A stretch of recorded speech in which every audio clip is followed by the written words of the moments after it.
नौजवान साथियों, मैं कहना चाहूँगा कि आधुनिकता के इस दौर में सभी क्षेत्रों में कंपटीशन बढ़ रहा है। कंपटीशन के स्वयं हमने कहीं भी किसी को मात देनी है तो हमने अपना बेटर देना पड़ेगा। बेटर देंगे हम आगे बढ़ जाएंगे।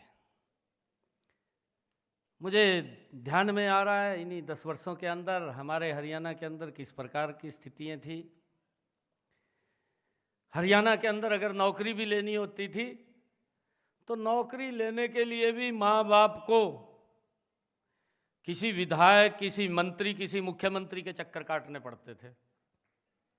ना काटने पड़ते हो तो आप उस समय के दौर को ध्यान में करके सोचिए, जो वो समय था। और समय लंबा भी नहीं था, ये 2014 से पहले का समय था कि एक नौकरी लेने के लिए हमें विधायक के चक्कर काटने पड़ते थे, मंत्री के पास जाना पड़ता था या मुख्यमंत्री के चक्कर काटने पड़ते थे, तब जाकर के कहीं सोच सकता था माँ बाप कि मेरे बेटे को, बच्चे को, बच्ची को नौकरी लग जाएगी। युवाओं के अंदर एक अविश्वास पैदा हो रहा था कि नौकरी पढ़ने से नहीं, नौकरी तो किसी के चक्कर काटने से मिलेगी, यह अविश्वास हो रहा था।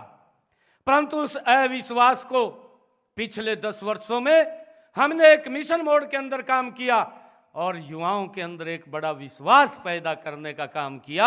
आज मुझे खुशी है इस बात की, हमारे जब SCS अधिकारी, जब उनकी ट्रेनिंग खत्म होती है और मैं उनके बीच में जाता हूं, SCS अधिकारी के, वो मुझे बुलाते हैं। जब मैं उनके बीच में बात करने के लिए जाता हूं और परिचय होता है तो परिचय में एक बात वो बोलते हैं कि मैं एक गरीब परिवार की बेटी हूं और इस सरकार के कारण बिना पर्ची खर्ची के SCS अधिकारी लग गई हूं। ये विश्वास युवाओं के अंदर बड़ा है। और ये वैसे नहीं है, कहीं बोल देते हैं कि भाई इसमें क्या है, हमने तो मेहनत किया। भाई मेहनत किया, उसका फल लगना चाहिए, हम इसको बात को मानते हैं। अगर हमारा युवा मेहनत कर रहा है तो उस मेहनत को कौन नीचे करे, कौन उसको मेहनत को ग्रहण लगा दे।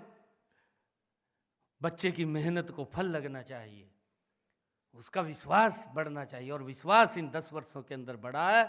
मुझे ये खुशी है कि हमने 1,75,000 नौकरियां हरियाणा सरकार के अंदर बिना पर्ची, बिना खर्ची के हरियाणा के युवाओं को देने का काम हमारी सरकार ने किया।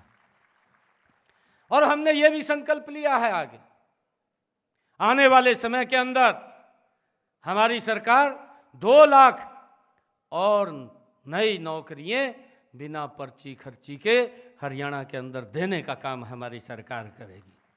और मुझे ये भी खुशी है कि जब ये तीसरे टर्म की हमारी सरकार आई, इससे पहले किस प्रकार का वातावरण था, और ये इतिहास के अंदर पहली बार हुआ कि 25,000 युवाओं को हमने एक समय के अंदर हरियाणा में एक गरीब परिवार का बच्चा भी बिना पर्ची खर्ची के लगा है। मुझे इसकी बड़ी खुशी है।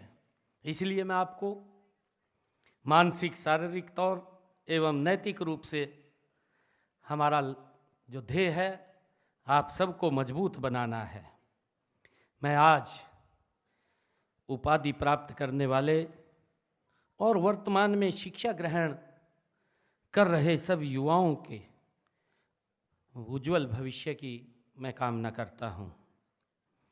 और एक बात मुझे याद आ रही है, एस सोमनाथ जी हमारे बीच में बैठे हैं, जो इसरो के पूर्व अध्यक्ष हैं। इनसे हमें प्रेरणा मिलती है। ये हमारे भारत के वो आइकन हैं जिसने भारत के गौरव को ऊंचा किया है। मैं आप लोगों से कहना चाहूँगा, बनो सूरज, बनो सूरज, रोशनी खुद आएगी। बनो सूरज, रोशनी खुद आएगी।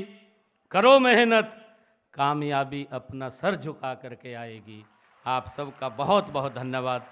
इन्हीं शब्दों के साथ जय हिंद, जय भारत, जय भारत माँ।